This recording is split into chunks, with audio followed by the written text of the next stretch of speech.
Paramashivoham. Om Nityananda Paramashivoham. Om Nityananda Paramashivoham. Om Nityananda Paramashivoham. Om Nityananda Paramashivoham.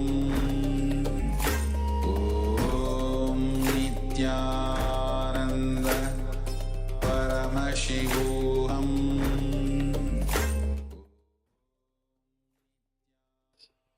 Let's relax.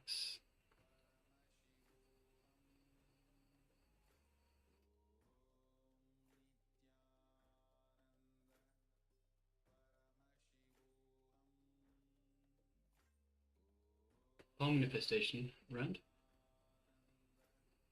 And let us know in the chat box what was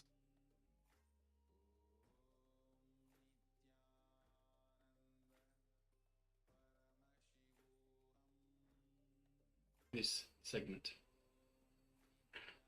Please take a moment and let us know.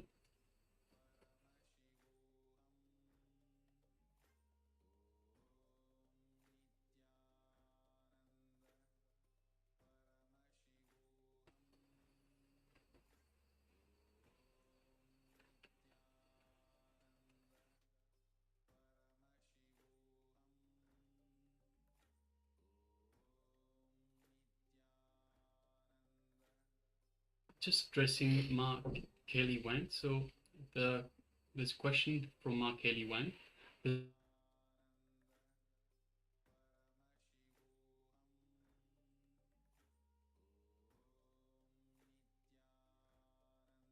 It's because of the movement of the energy. There's the running through some of you, some of the participants. So it's all related to energy. Have a look, bring your conscious awareness to that particular area, and just by bringing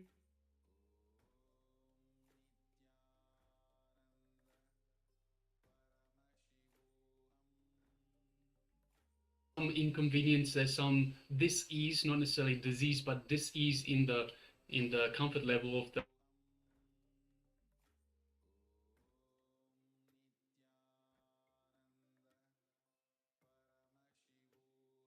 previous days.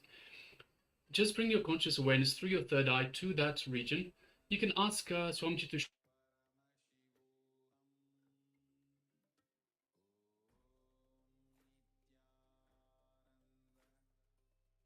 energy to that area. It will dissolve any disease that you are having, dis-ease that you are having, discomfort.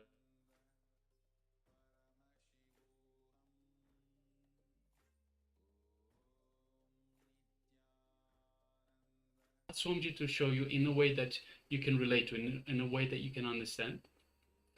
And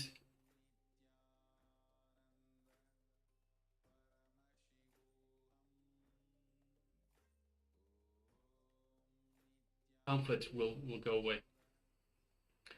All right, so asking participants once again,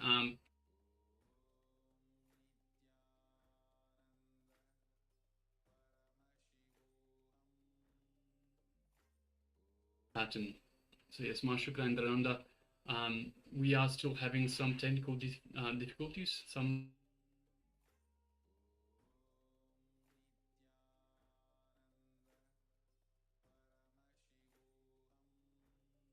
into it. We are trying to address it. So apologies for the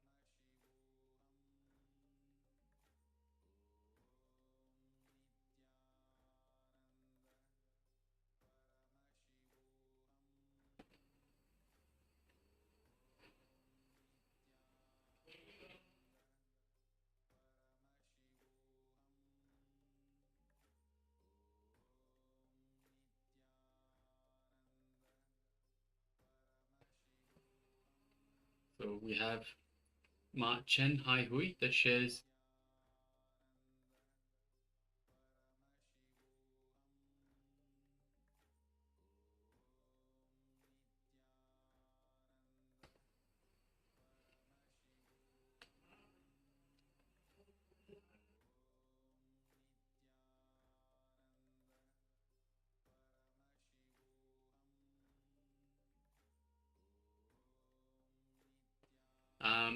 imparting of knowledge by the Supreme Pontiff of Hinduism.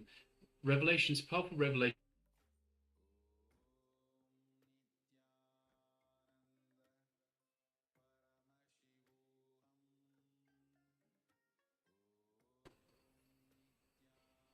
Let's clear our mind. Let's not engage in any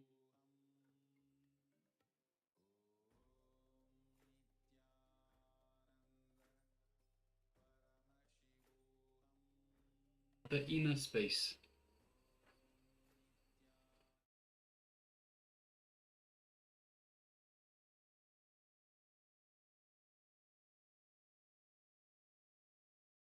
Inner chatting means whether you are driving or washing or cleaning or eating or cooking or sitting or watching TV, whatever you may be doing, there's a 24-hour FM going on inside. 24-hour FM going on inside. Talking. You don't know what is going on. Understand? Understand an important danger. You are nothing but the totality of your thoughts. Am I right?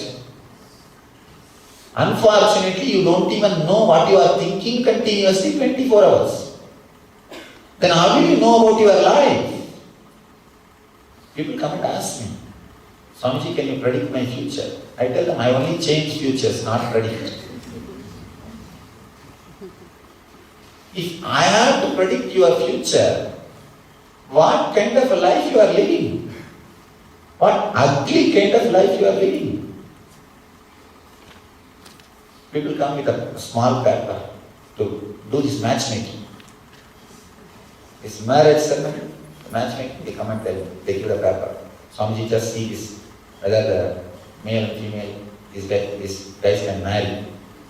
I tell them, oh God, if such a big decision can be taken with these two small papers, your whole future is nothing more than these two small papers.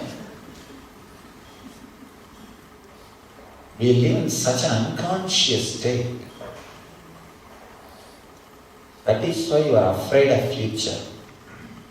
That is why you are afraid of future.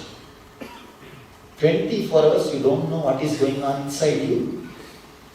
That is why whenever things happen in your life which you really wanted always, you think it is an accident. Because you were not even aware what you wanted. You work for, you invite somebody through phone, email, fax, telegram, and then send somebody and bring that guy. The moment he enters your house, you say, no, not this guy, I wanted another person. Because you don't know whom you invited. Diseases are very good people. They don't go unless you force them to come to you. Because they have too much of limitation. They are too busy guys. Busy people and good people. They don't go. You invite, send email, text message, SMS, cell phone, and finally you send somebody and bring him. And you say, no, I did not invite him. I did not think he will be coming. I thought somebody else will be coming. No. All your accidents are expected, invited. Understand? In the whole life, there is no such thing as accident or miracle. Your inner chattering, you are not aware of your inner chattering, you are not aware of what you are inviting. If you enjoy what you invited unconsciously, you call that as miracle. If you resist what you invited unconsciously, you call that as accident. That's all. There is no miracle, there is no accident in the life. Everything is clearly invited by you. The third layer, mental layer, inner chattering, is only inviting continuously. You store engrams, there are also samskaras there too. And fourth layer is emotional layer. We call it Sukshma Sarira, intense emotions. That's the fourth layer. Fifth layer is the layer you experience during deep sleep. the peace you experience during deep sleep. Sixth layer is excitement and joy you experience for no reason. Sometimes rarely you will experience. This is what we call Anna Sharira, cosmic body. Rarely, when you are in love, when you are really sharing for no reason, not for the reason, not for the sake of some pleasure which you will gain from the other person, no. Just for no reason. That time you experience that. Sixth layer, very rare. Seventh layer is enlightenment, which at least none of you experience. But unfortunately, I have to listen and see what they are teaching. Today we will enter into few sutras.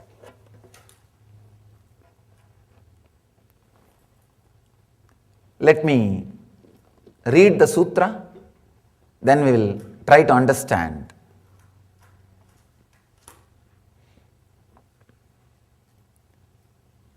I am giving you only the English translation.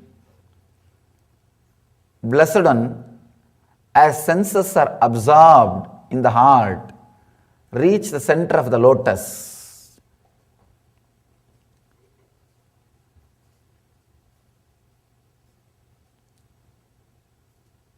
Such a simple one-liner, but can straight away lead you to the enlightenment experience. Let me describe what is exactly I mean by the word enlightenment.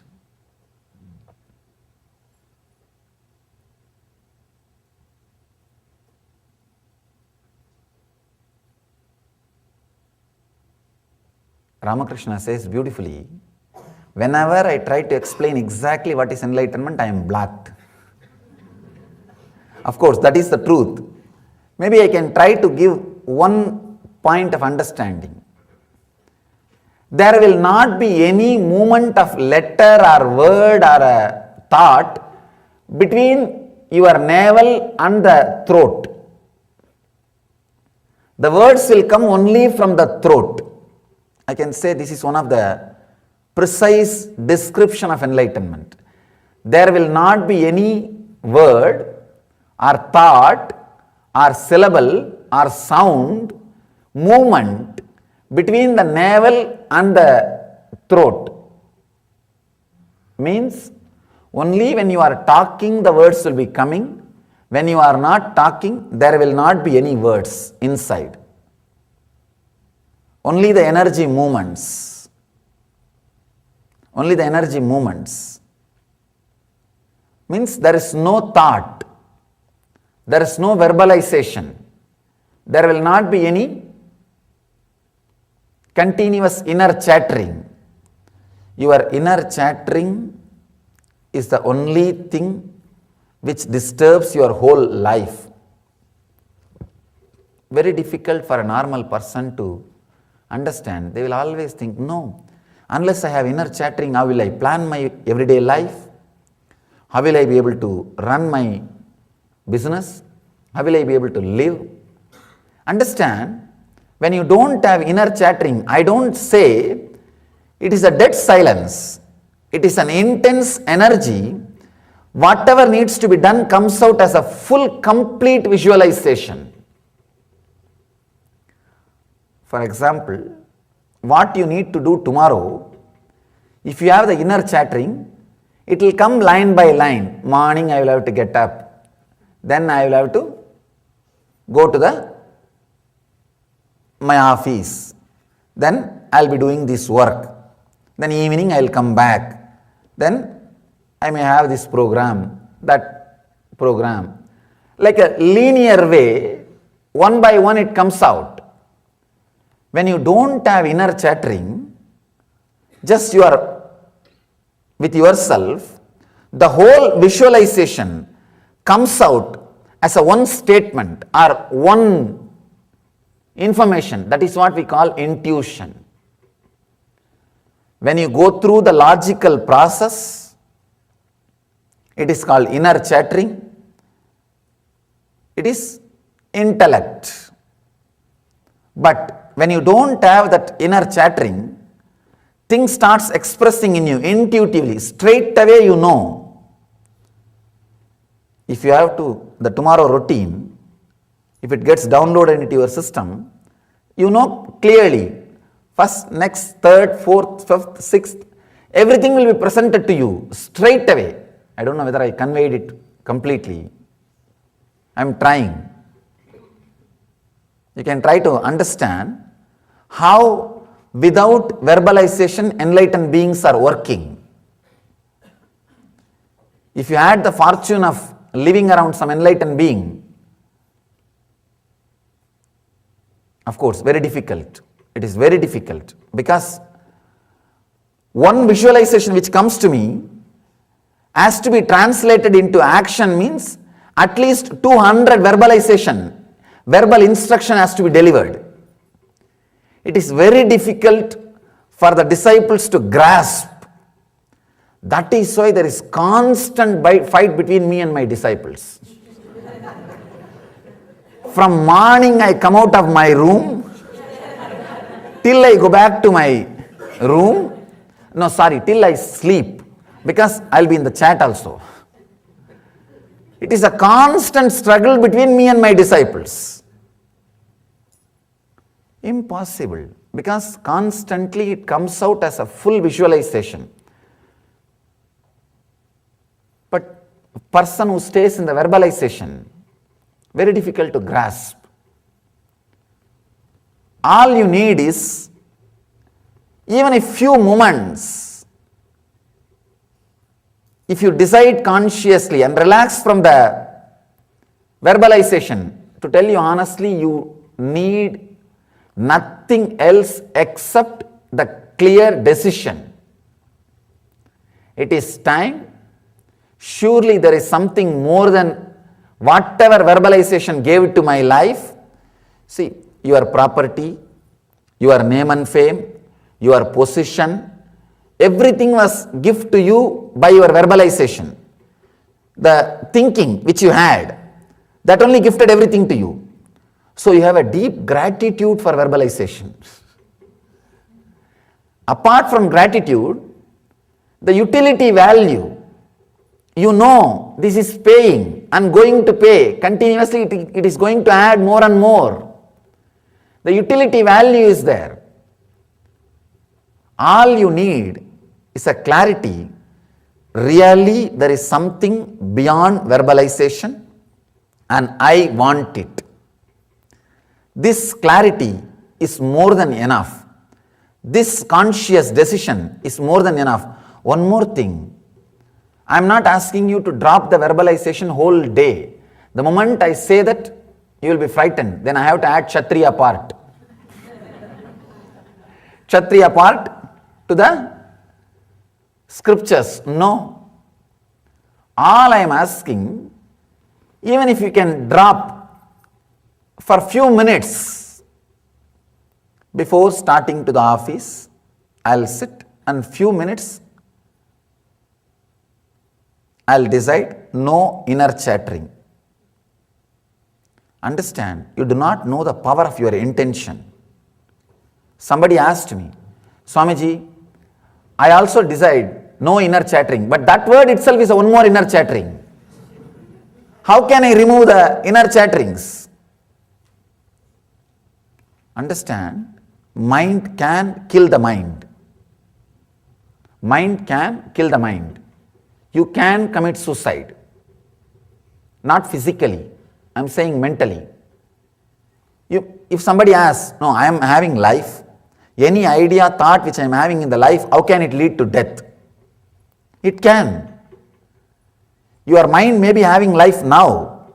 Don't think it can't lead you to the mindlessness. It can lead you to mindlessness. The conscious decision not to have inner chattering, at least for a few moments, will add so much energy into your being. It's as and now your mind is like a hall filled with furnitures. Can you say, oh, whole hall is filled with furnitures? How can this hall become empty? No. It can become empty if you start removing one by one. The conscious decision to have the mindless state is like removing the furniture one by one. Just few moments per day, if you can decide consciously and sit, maybe for 1 month decide it as a routine. After that you don't need to do it as a routine. After that you will see the very taste calls you back. The very taste calls you back. After 1 month drinking, you don't need to decide, you need to drink. The very taste will call you back. Just few moments, decide very consciously, no words between navel and throat. That is the area the words will be moving when you are not talking. From Manipuraga chakra to Vishuddhi chakra, that is the area the words will be constantly moving, even when it is not needed. Things which you are doing when it is not needed tires you, and you will not have energy to do things which is needed to do, which you need to do, which is needed. The constant inner chattering will tire you. Do not ever think or believe because of your inner chattering only you are able to do your business, run life, live your life with the luxury and comfort. No. In spite of your inner chattering, you are living comfortably. Not because of your inner chattering. Sometime rarely, those inner chattering would have given you little way out of compassion. You would have had 1 or 2 strong visualizations, intuition. Only those decisions which you made out of intuitions will be responsible now for your wealth, for your comfort, for your luxury, for your happiness in the life. You can just look back and see the major successful decisions. When those things happened in you, you might have been in a high mood, or the mood in which there was no thoughts.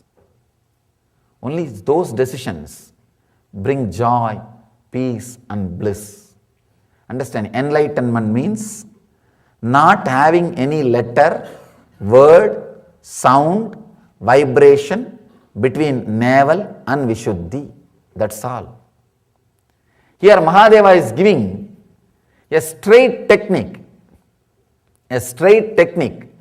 to achieve this state. There is so many other descriptions about enlightenment. Here I am giving you the description or understanding through which directly you can enter into this technique.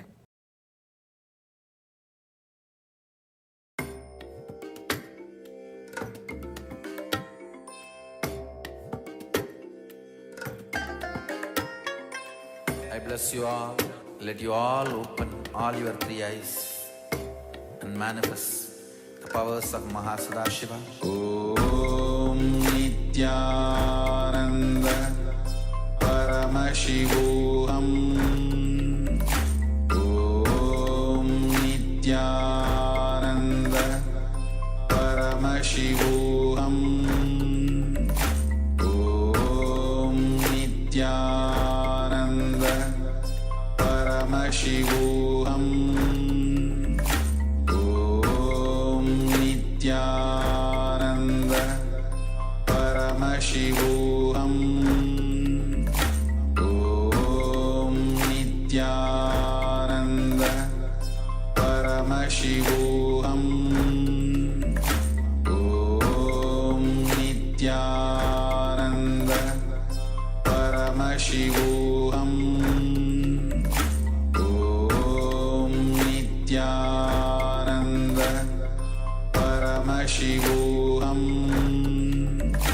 Om Nityananda Paramashivam. Om Nityananda Paramashivam. Nityanand परमशिवोऽहम् ॐ नित्यानन्द परमशिवोऽहम्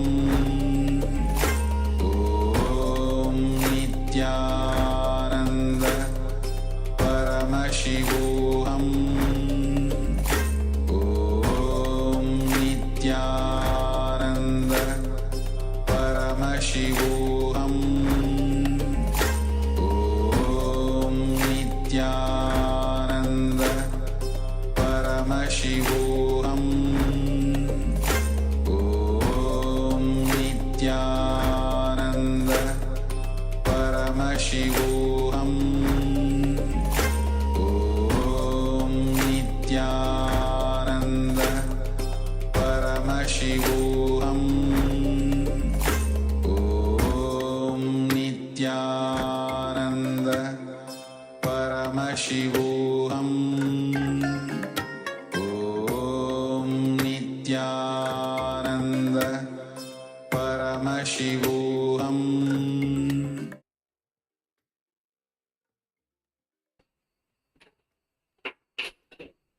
Yes, welcome back. Our apologies for the technical issues that we are currently experiencing. Hopefully they will get.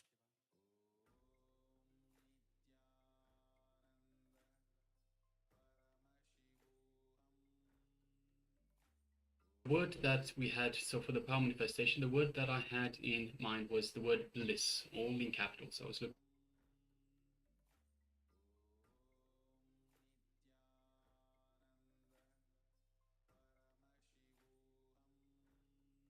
at the inner chatter, so our inner space, the inner chatter within ourselves. So that's what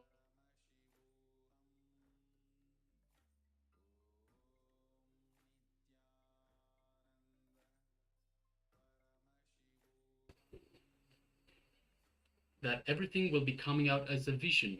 So everything will be coming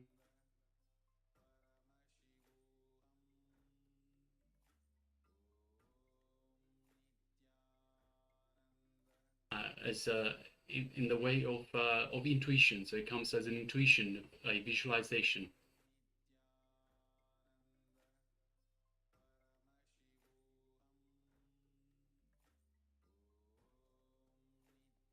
No words will be there between our navel and our throat chakra. So this is where the words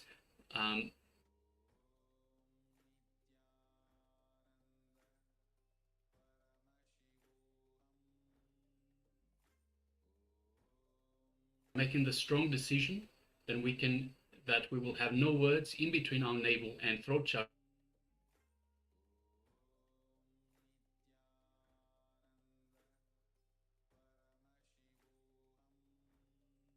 Be a visualization. So with this in mind, let's go into the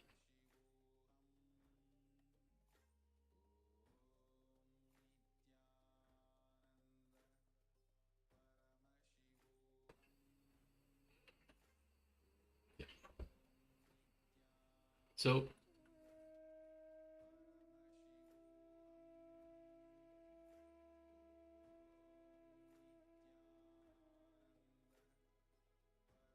an excellent technique to reduce this inner chatter.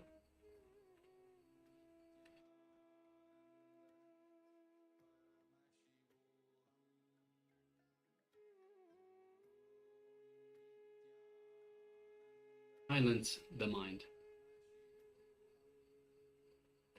Our inner chatter and Swadhisthana chakra. This area is also called Hara. When we hum intensely, such that we feel the vibration of the humming right below our navel, continuous inner chatter. It is like shaking the Hara. So the humming should happen from below the navel. The inner chatter is the sole reason for the mind to survive. Mind is nothing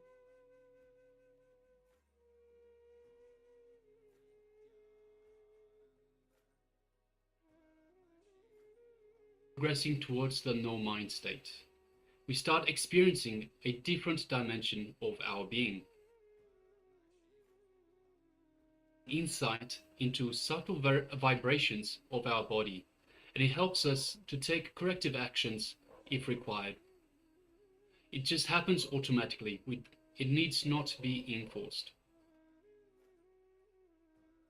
We are always out of sync. Our mind is always hovering elsewhere. Humming lets us feel our body as energy. The moment we start humming, we feel complete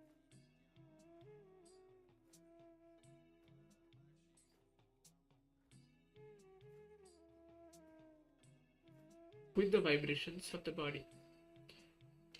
Body and mind become harmonious.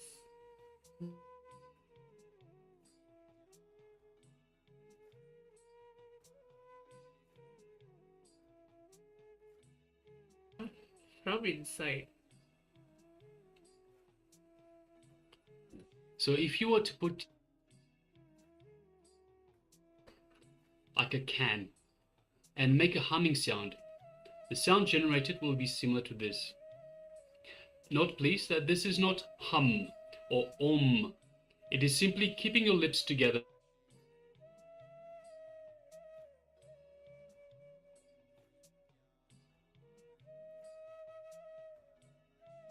If you have any questions along the way, please do let us know in the chat. We'll address these.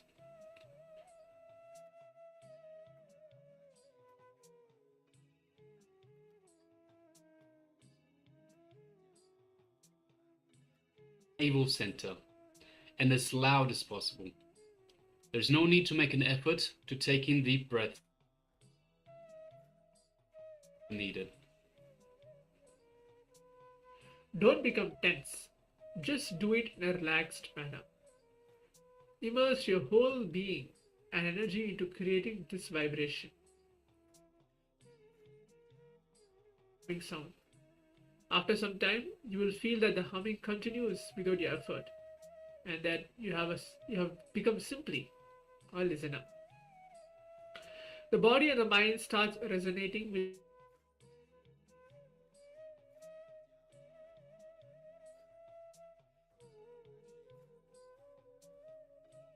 as it's a hand gesture where the index finger is kept at the tip of your thumb and the other three fingers are unfolded.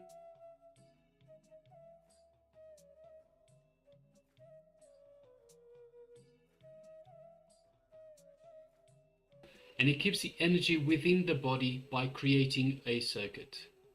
It prevents the energy from being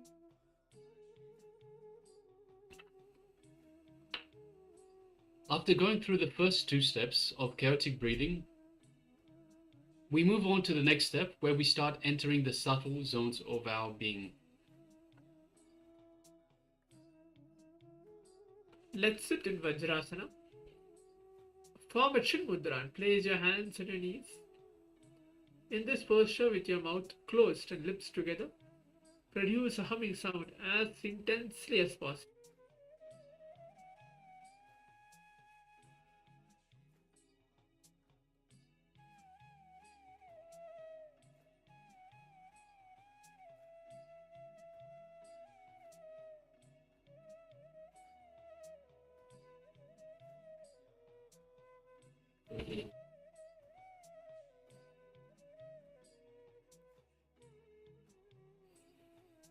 Now, let's enter into the meditation technique.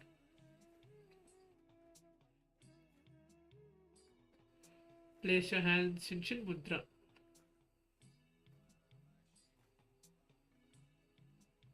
Chin Mudra is a hand gesture, where we explained earlier, where the index finger is kept at the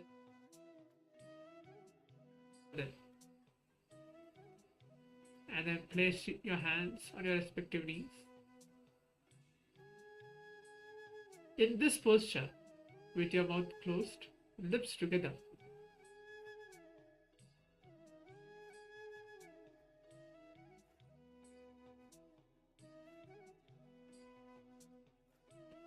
as lengthily as possible. Let's begin now.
I bless you all.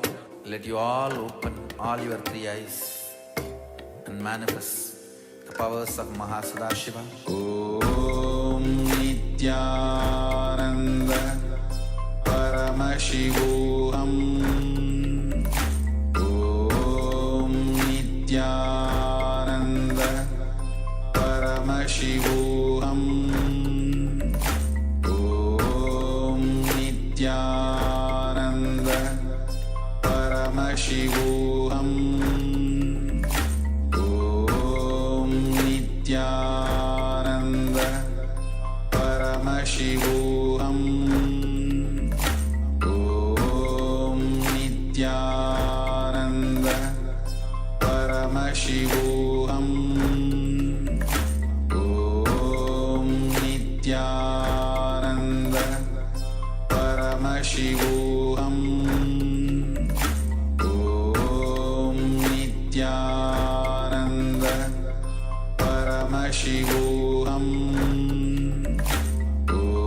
Om Nityananda Paramashivam. Om Nityananda Paramashivam. Om Nityananda Paramashivam. Om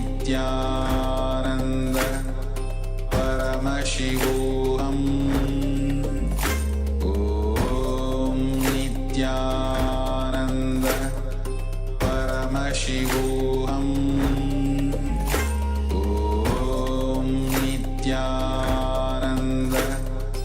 Paramashivam. Om Nityananda Paramashivam. Om Nityananda Paramashivam. Om Nityananda Paramashivam. Om Nityananda Paramashivam. Om Nityananda Paramashivam. Yes, welcome back. And our apologies for the technical glitch. I hope the issues have been sorted. Can I ask participants please give me a thumbs up if they can see me and hear me? So if you can see me and hear me properly, please just give us a thumbs up. Let us know. Yes. Okay. Thank you. All right. So let's move on. So we've just gone through a humming meditation, a very powerful meditation to clear the mind. So when we hum, Swamiji tells that we cannot have, so if we do the humming meditation properly, we cannot have thoughts. So it just clears the mind of thoughts, of that inner chatter.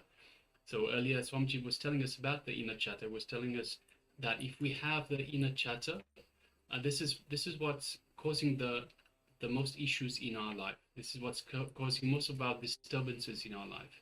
By removing the inner chatter, we move into a space where everything becomes a visualization. Everything becomes just a visualizing. Everything is at the level of intuition. So you know everything just like that. You see your problems and you just visualize the solution just like that. So that comes from the space of intuition. When we move from the inner chatter, from the mind, so the mind is just a collection of this inner chatter that we have. When we move past the mind into a no chatter zone, then we move into visualization. And of course, Swamiji beautifully tells us the way to remove the inner chatter is to imagine, to have a strong decision, to make a strong decision that there will be no words in between our navel chakra and our throat chakra. So this is where the words, the inner chatter continuously goes up and down, up and down. So by making a strong decision to remove these words, to have no words in between the navel chakra and the throat chakra, we can remove this inner chatter. So, and one of these powerful ways of doing that is through the humming meditation itself. Now let's move on to the power manifestation once again.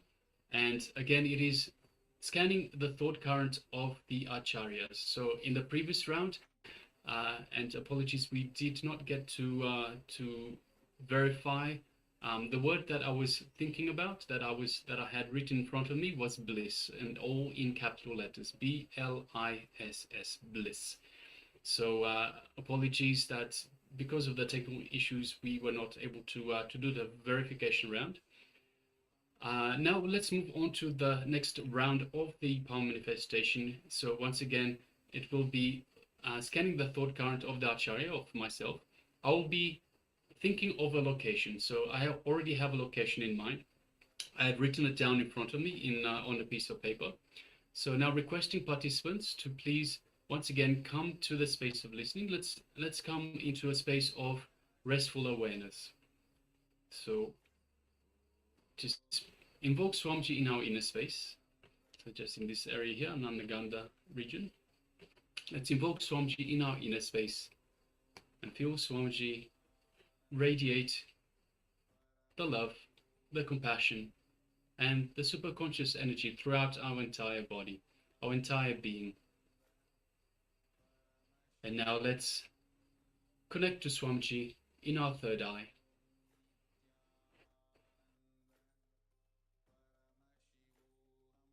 And reveal to us as we scan the thought current of the Acharya, of myself. So once again,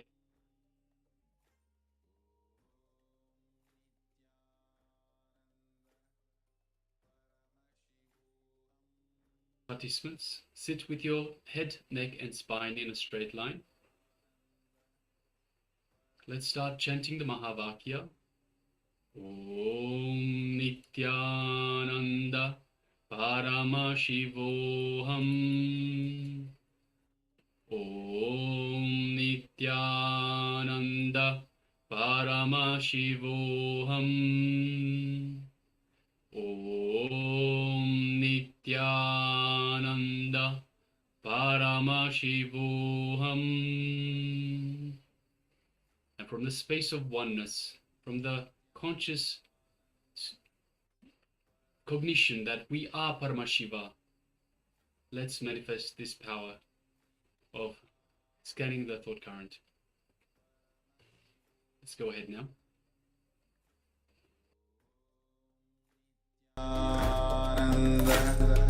Paramashivoham.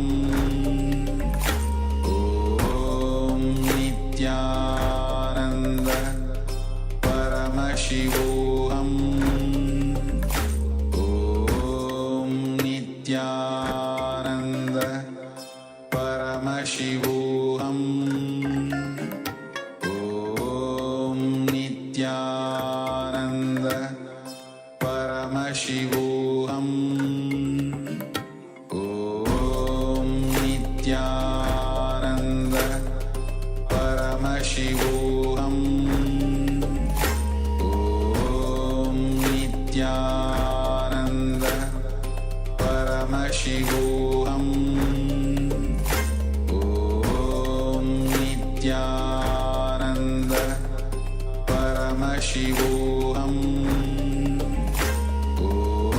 Om Nityananda Paramashivoham. Om Nityananda Paramashivoham. Om Nityananda Paramashivoham. Om Nityananda Paramashivoham.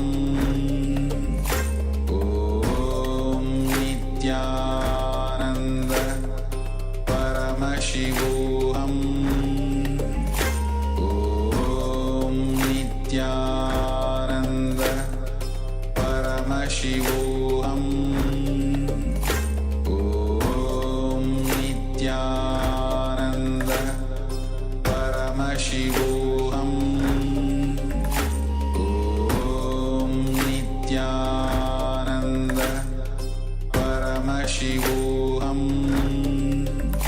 Om Nityananda Paramashivoham. Om Nityananda Paramashivoham.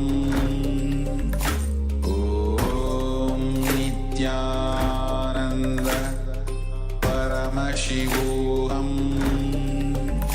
Om Nityananda Paramashivoham.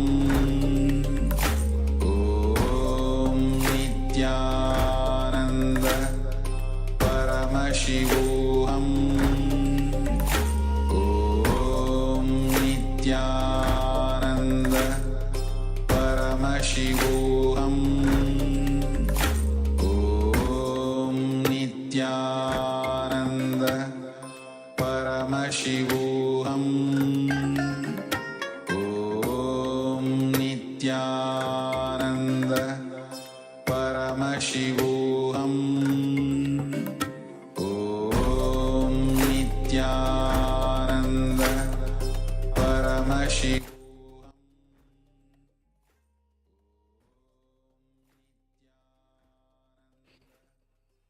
All right, you can relax now.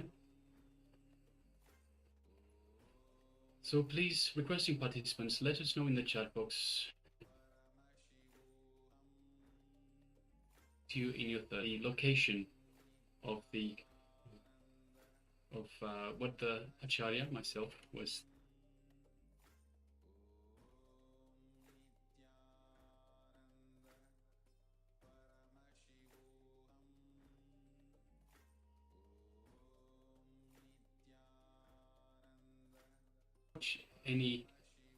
don't engage the mind at all. It has nothing to do with the mind. It is purely from the space of oneness. So the power manifestation manifests from the space of oneness with Paramashiva and with the Supreme Pontiff of Hinduism himself, Bhagavan Sri Nithyanaanda Paramashivang, Swamiji. So every power manifestation is purely from the oneness connection, from the feeling of oneness, from the space of oneness with the divine. The divine is our true nature, so let's not judge. Just whatever you see, pen it down. Whatever was revealed to you, write it down.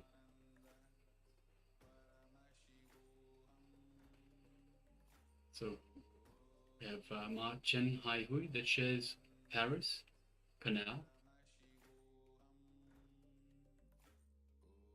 and Iraq. Thank you for sharing, Ma.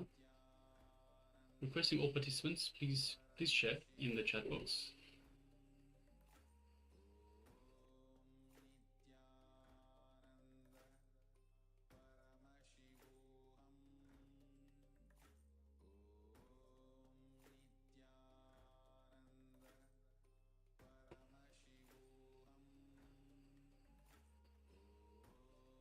All right. So, what was the location that I was thinking about?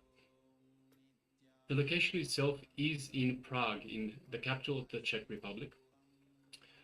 Ma Chen Hai Hui, it is a canal, so it is a bridge over a canal. I was thinking about the location. It's a very famous bridge in Prague. It goes off the main river, the main canal that is going through the middle of Prague itself.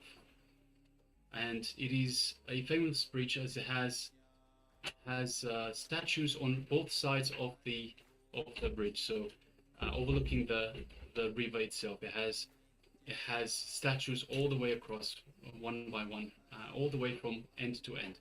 And it's a very beautiful, picturesque image of that section of Prague. So yes, definitely a canal. I was actually thinking Paris first, but then changed to Prague. So you might have caught that as well. So yes, congratulations, Mark. Well done. All right. So next we'll be moving on to, once again, another Jnana segment, another revelations from the Supreme Pontiff of Hinduism. So we've been speaking about the inner space. So we've been asking you to connect to Swamiji in your inner space. So this Ananda Ganda region inside of you. But what is that inner space? So let's hear from the Supreme Pontiff of Hinduism telling us about the inner space, about our inner space. I request all participants to come to the space of listening. Sit comfortably with your head, neck and spine in a straight line. Come to the space of listening in a blissful, restful awareness. And let's hear from Swamiji on your inner space.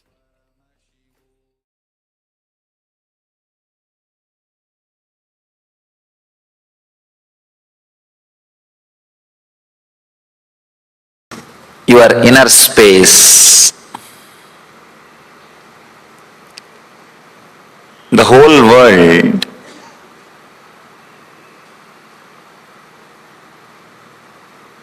unused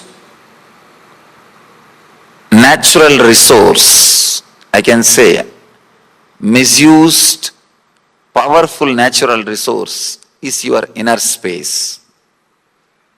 Naturally available to us, just because we don't know how to use, it constantly gets abused.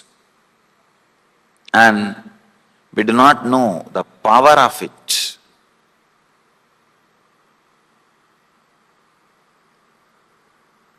Just a simple one understanding. Again and again, from time immemorial, the enlightened masters are landing on the planet Earth and saying that life is joy and ecstasy and bliss. Again and again. Another one problem is,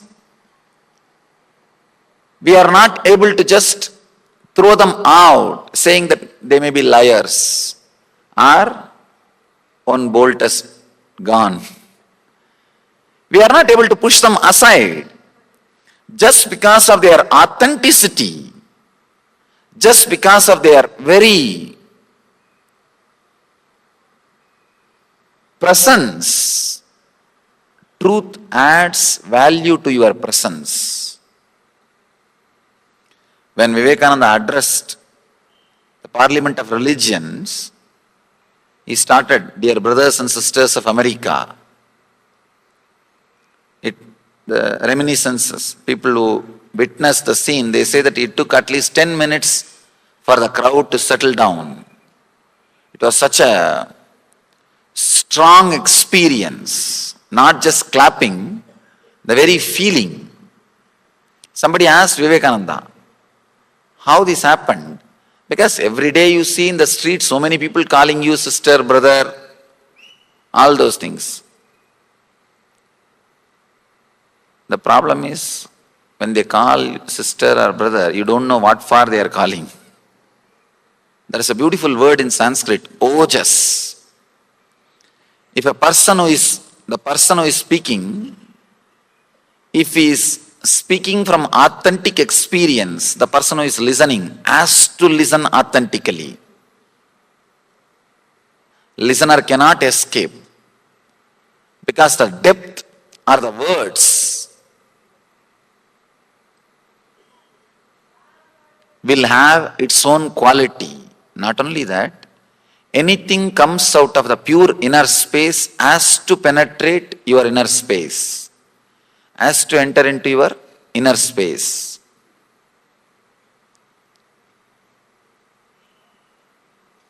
When Vivekananda says, "Dear brothers and sisters," you cannot just brush him aside saying, "Oh, he's lying," or he's using sentimental words, or he is just socially polite, or he is politically correct. You can't brush him aside, because it will be such a strong experience. It will be such a strong word. You cannot push the master's words aside. I always tell people, either you agree completely with me or you disagree completely with me. That's a big problem. But you cannot push masters aside. Again and again they are happening, and they say that life is joy, life is ecstasy, life is bliss, life is ananda. But in our daily routine, it doesn't seem to be true. And it doesn't seem to be reality. That is why I have seen many times this happening. People who live closely with enlightened masters, living masters, they can't Understand what is going on. This guy is constantly radiating so much of joy, so much of ecstasy. I always tell people, if you live with the living master, either you should become enlightened or you will become mad. No other way. Because you are too close to truth. It's a dangerous zone. Either if you are cooperating, if you are letting that process to happen, if you are involving yourself, you will become enlightened. If you are resisting, the resistance will be too much, because every moment you have to resist, and you don't have so much of energy to resist, because his presence will be so strong. It will be penetrating. To resist an enlightened master, you need almost equal energy, which is practically impossible. That is the reason you can't push them aside. Neither we can push them aside, nor we are able to realize. Then where is the problem? Why their words doesn't seem to be reality in our system? Even people who follow many times feel the words which are coming out, why it has not become reality in my life? I can say the only one reason: unused, abused inner space. The first thing in the life, if somebody asks me, Swamiji, give me only one word advice. Actually, that is a big problem. Many people come and ask me, give me only one word. I tell them, if I have to give you one word advice, I need 2-3 hours. If I have to give whatever I want, then I can give it immediately. One word means it has to be essence. Once Bernard Shaw wrote a 100-page book. Somebody goes and asks, how could you write such a small book, 100-page? He says, I don't have time. If I had time, I would have written only 40-page. Understand? He says, I don't have time. That is why I wrote 100-page. If I had little more time, I would have written much smaller. Means to be precise, you need more time. If somebody asks me to be precise on only one word, advice, my advice will be, let you care about your inner space, that's all. Understand, without knowing, without respecting, without even having little sensitivity, constantly we are abusing our inner space. From morning till night, you do not know what you are sowing, you do not know what you are growing, you do not know what you are encouraging. Suddenly when you see the result, you say, this is not what I asked, this is not what I wanted, I don't know how this happened in my life, I don't know how come God is punishing me? Poor guy. Anything goes right, credit goes to you. Anything goes wrong, he has to take. And we all of us know he is sitting somewhere and he doesn't interfere much. So naturally we go on complaining. It is he, it is he, it is he. The concept of God has become method to you escape from our responsibility. Escape from our responsibility. The abused inner space or misused inner space is the worst thing can happen to an individual. Very beautifully, Shankara says, Agara Shuddhayo Smriti Suddhihi. If the intake is purified, your memory, inner space will be purified. Understand, when Shankara says intake, he does not mean just the food which you take through the mouth. No. All the things which you take through all five senses, through eyes, through ears, through smell, through mouth and through touch. Whatever you take inside is called ahara.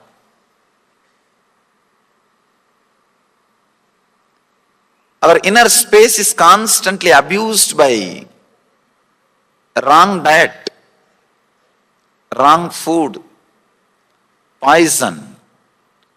So much of violence we are swallowing, visually or through movies or through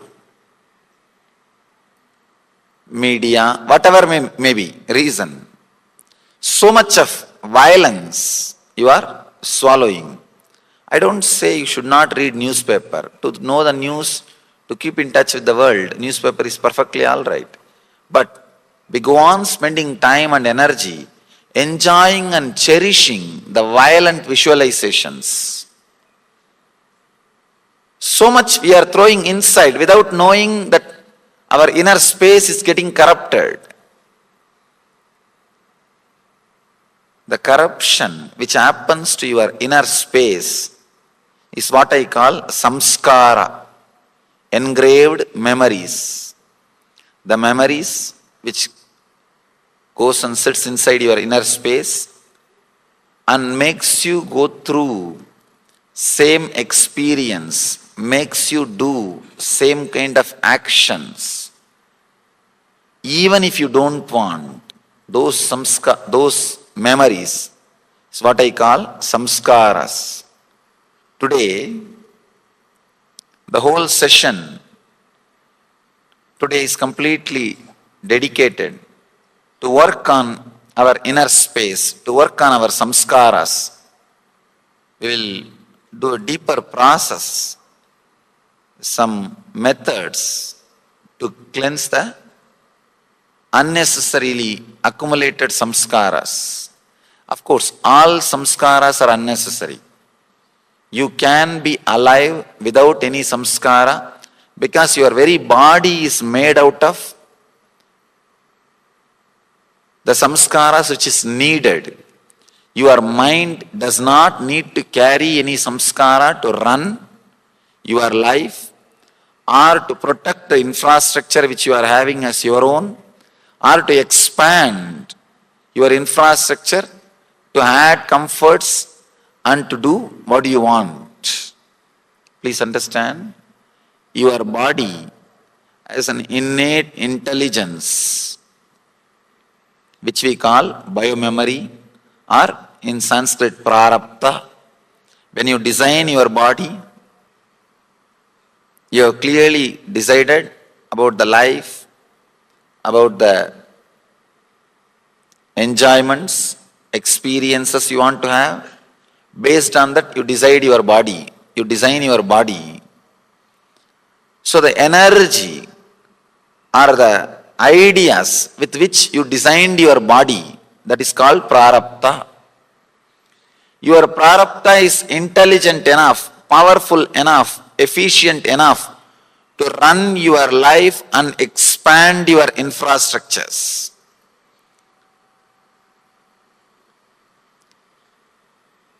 Any samskara which is operating in your conscious or unconscious layer is nothing but a hindrance for the fulfillment of your life. Any samskara, please understand, any samskara. There is no such thing as good or bad. People come and ask me, I feel like coming back to your lecture, Swamiji. Is this samskara also bad? You tell them, please be very clear. Do not try to hide. Mind sometimes hides from this corner to that corner. If you chase the mind from this corner, it goes and hides in that corner.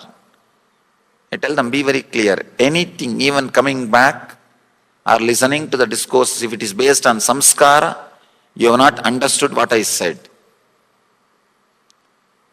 First time, if you listen and drop samskaras, you don't need to come second time. You don't need to do anything. Sometime you will see, without samskara, just out of a deep gratitude or ecstasy, you may come back. That is perfectly all right. But not as a habit. People who come and sit as a habit, be very clear, I can be 100% sure they will not be listening what I am talking. Because they will have one more habit. They have mastered the art of sitting with open eyes and sleeping. They may not be moving their head. Sometime I have seen, they will be, especially in the modern day, our schools and colleges teach kids how to sit with open eyes and sleep.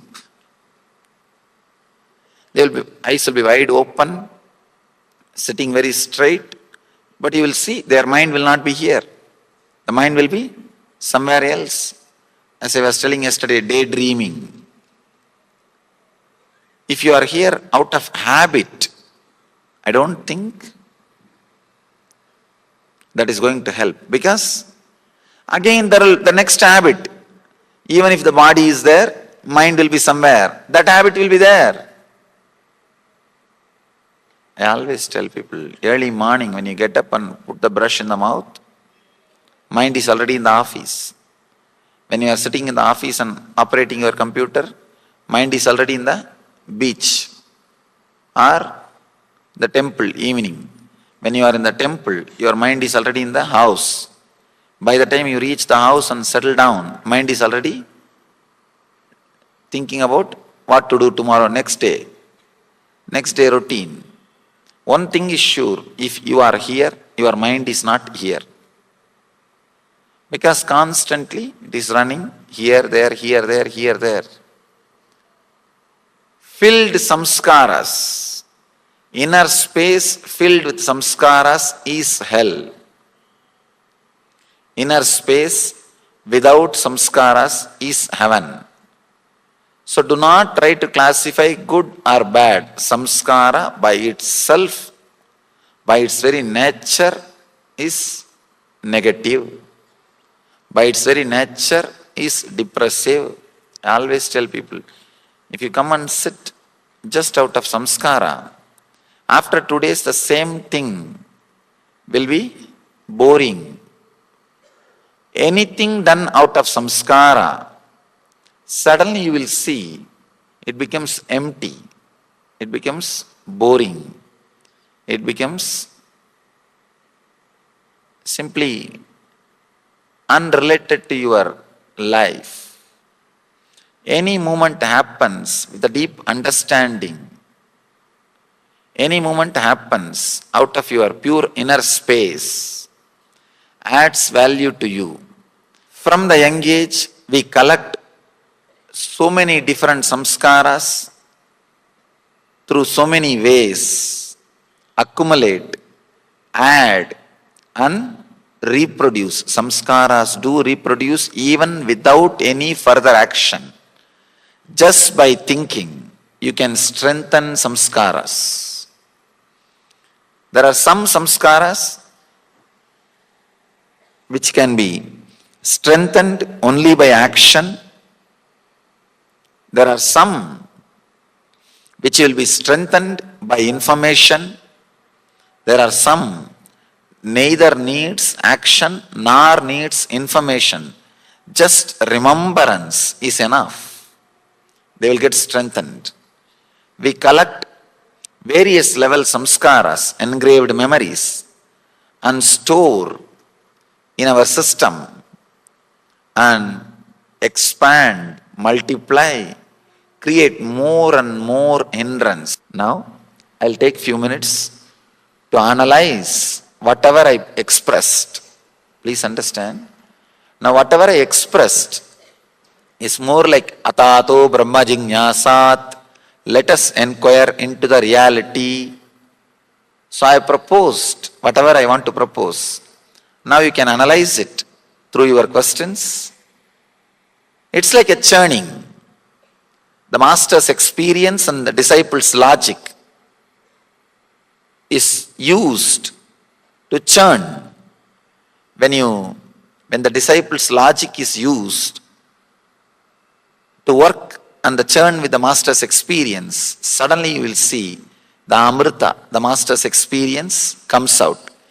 If the disciple's logic is not intelligent enough to stay with the master patiently, then that logic emits something, it is called poison. That logic will escape, run away out of its tiredness. When it thinks it is not going to survive, it will emit poison. Just like that Vasugis.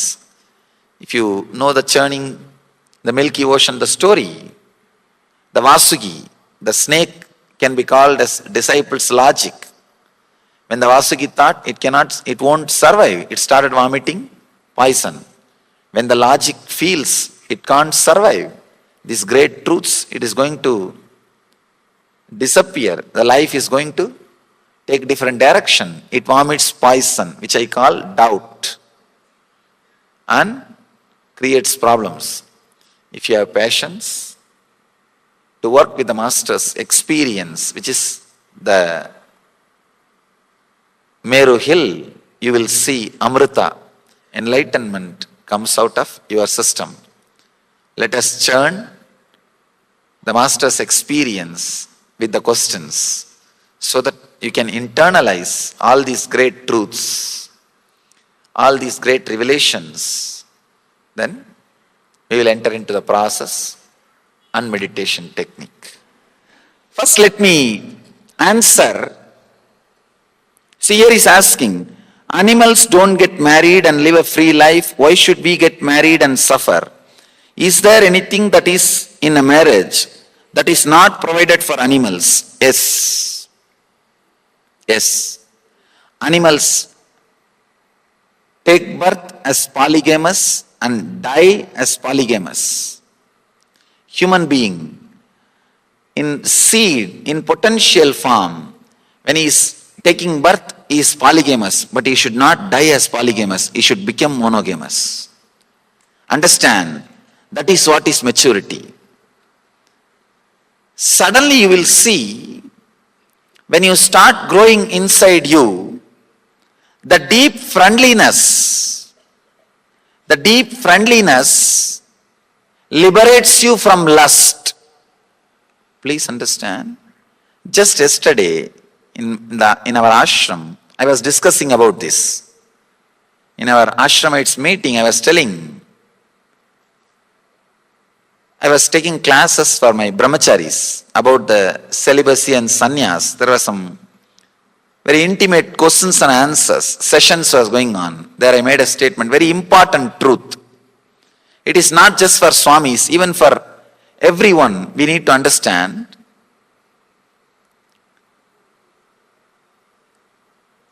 A deep friendliness will completely replace the need for lust.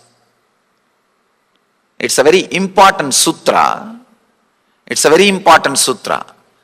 Usually in marriage, a deep hatred replaces the lust. A small story. 30-year-old guy goes to the doctor. After thorough checkup, medical checkup, doctor says, your health is not for married life. You have to completely drop physical relationship. You have to be celibate, alone. This guy says, no, I'm just 30. I cannot suddenly quit. I cannot suddenly stop. Give me some other alternative. He says, all right, then marry. Slowly it will automatically taper down. Understand, a deep hatred starts replacing the need for lust.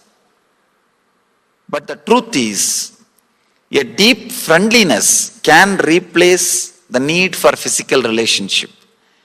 If the deep friendliness replaces the need for physical relationship, that is what we call vanaprastha. In the Vedic tradition, a ripened married life. When the married life gets ripened, it's called vanaprastha. In the Vedic marriage, there is a beautiful Asirvachana, means the blessing statement. During the marriage, the blessing is given. To the woman, let you become your, to the man, the blessing is given, let you become the 11th son of your wife. For her, the blessing is given, let you become the 11th daughter of your husband. Means, after 10 years of living together, the deep friendliness, if it grows, suddenly you will see the need for the physical relationship comes down, tapers down. So I really feel the marriage system as something to contribute. At least our masters had something in their heart when they created this system of family. So surely marriage system has something to add to you than the animal life. I can say deep friendliness. I can say it's like the physical relationship is more like confirming whether the other person is still in need of me, or still the other person wants me, or still the other person loves me or not. If that guarantee, the confirmation, the other person is in love with you, the other person really needs you, the other person will miss you, the other person loves you. If that confirmation, that security settles down in both hearts, suddenly you will see the need for physical relationship comes down. I can say that is what is the gift of that is what is the fruit which you are supposed to have from the proper marriage system. I can say that is the thing which animals cannot experience. A polygamous man can never experience this. Polygamous man can never experience what I am saying, that guarantee, insurance, the other person loves you, will never be experienced by a polygamous person. If you experience that, you lived a pure, fulfilling life. The life of the real Grihastha, the Vedic traditional Grihastha. Unless you have the courage to go near the truth, the real healing will never happen.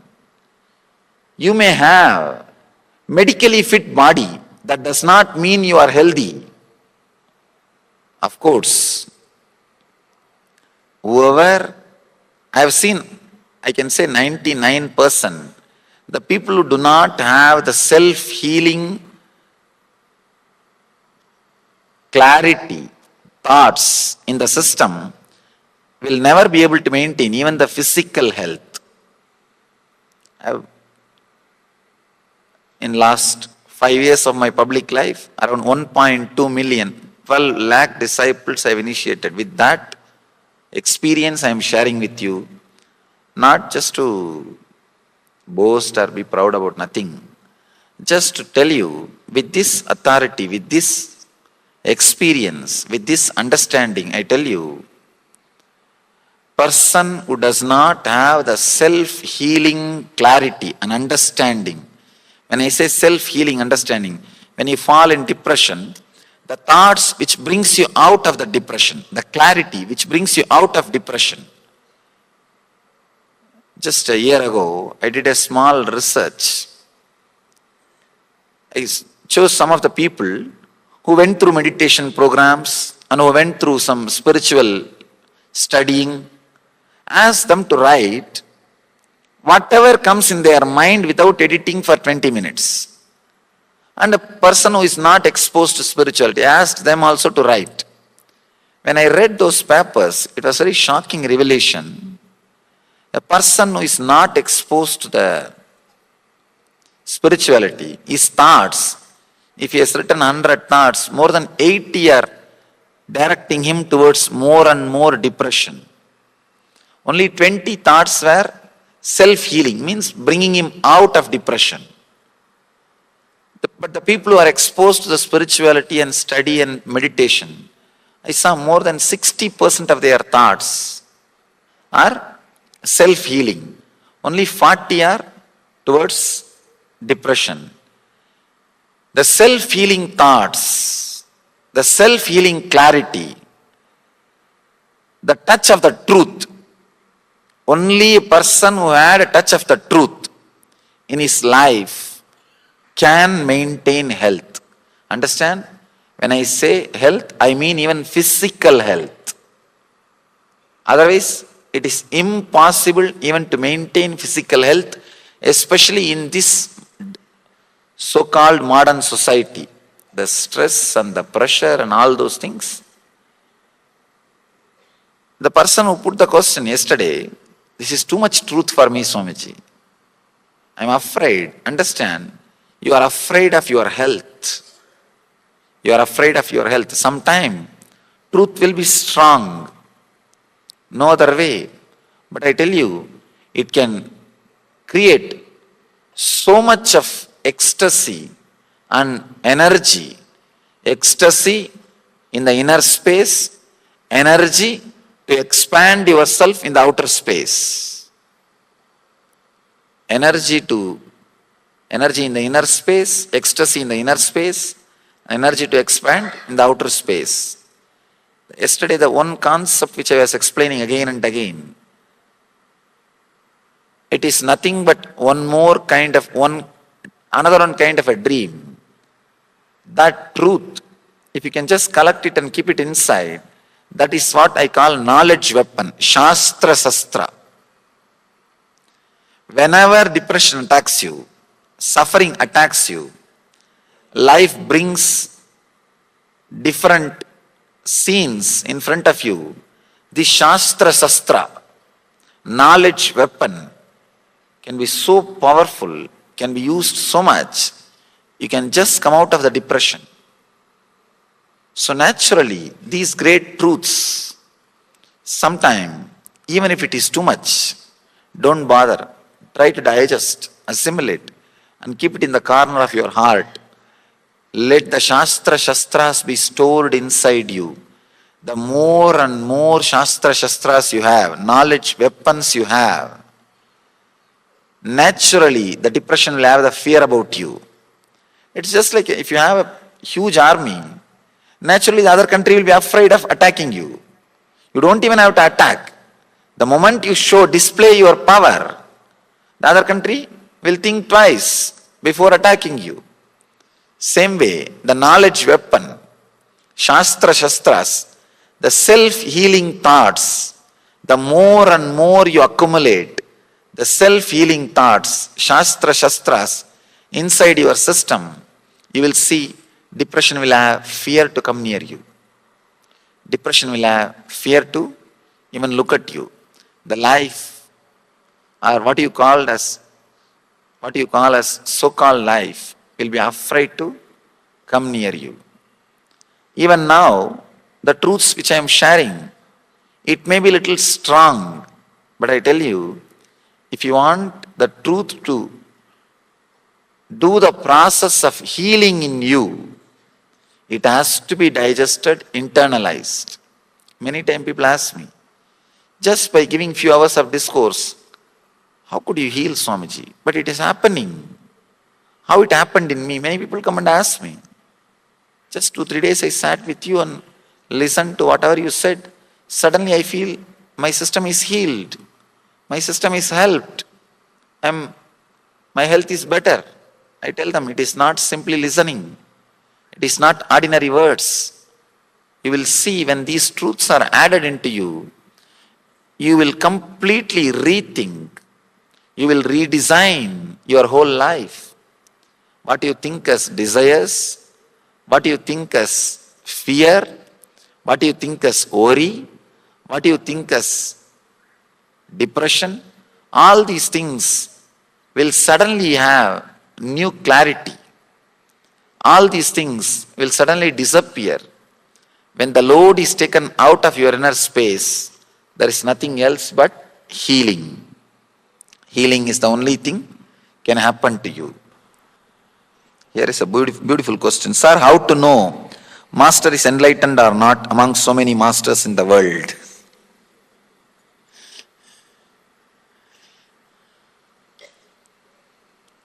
I tell you, even if the master is not enlightened, if your heart feels connected, just go behind him. Even if he is not enlightened, you will become enlightened. Understand? If your heart feels connected, just go behind him. Even if he is not enlightened, you will become enlightened. If your heart is not feeling connected, even if he is enlightened, he can't help you. Just forget about him. Even if he is enlightened, if your heart is not feeling connected to him, if you are not just feeling that vibration, that ecstasy, that falling in tune with him, he will not be able to help you. Just forget about it. So, don't have to bother whether somebody is enlightened or not. Bother more about whether you feel connected or not. It's one of the best way to avoid spiritual growth, judging the masters. It's a very, if you want to avoid spiritual growth, best method is judging the masters. Start judging so that you don't have to judge you. Many people come and ask me. One guy the other day asked me, young guy, he said, like how Vivekananda asked Ramakrishna, have you seen God? I am asking you, have you seen God? He asked me. He says that how Vivekananda asked Ramakrishna, same way I am asking you, answer me. Have you seen God? I told him. When Vivekananda asked Ramakrishna said yes, and Vivekananda was courageous enough to follow Ramakrishna.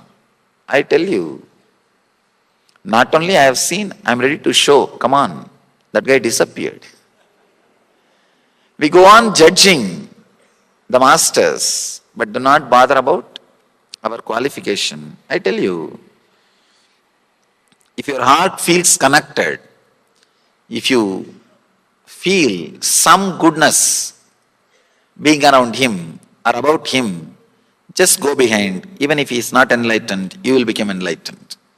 I have seen many disciples becoming enlightened and masters unenlightened.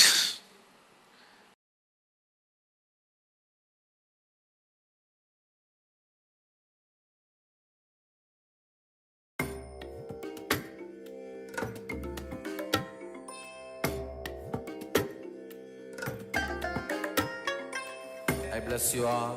Let you all open all your three eyes and manifest the powers of Mahasadashiva. Om Nityananda Paramashivam. Om Nityananda Paramashivam. Om Nityananda Paramashivam. Om Nityananda Paramashivam. Om Nityananda Paramashivam. Om Nityananda Paramashivam. Om Nityananda Paramashivam. Om Nityananda Paramashivam. Om Nityananda Paramashivam.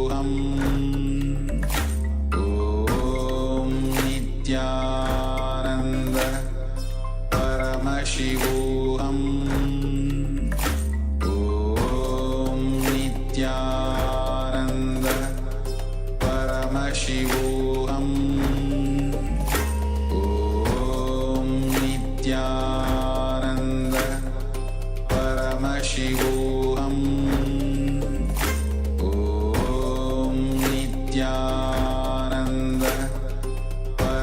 Paramashivam.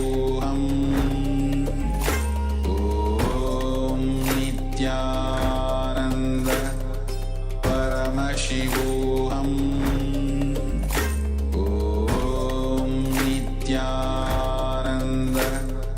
Paramashivam. Om Nityananda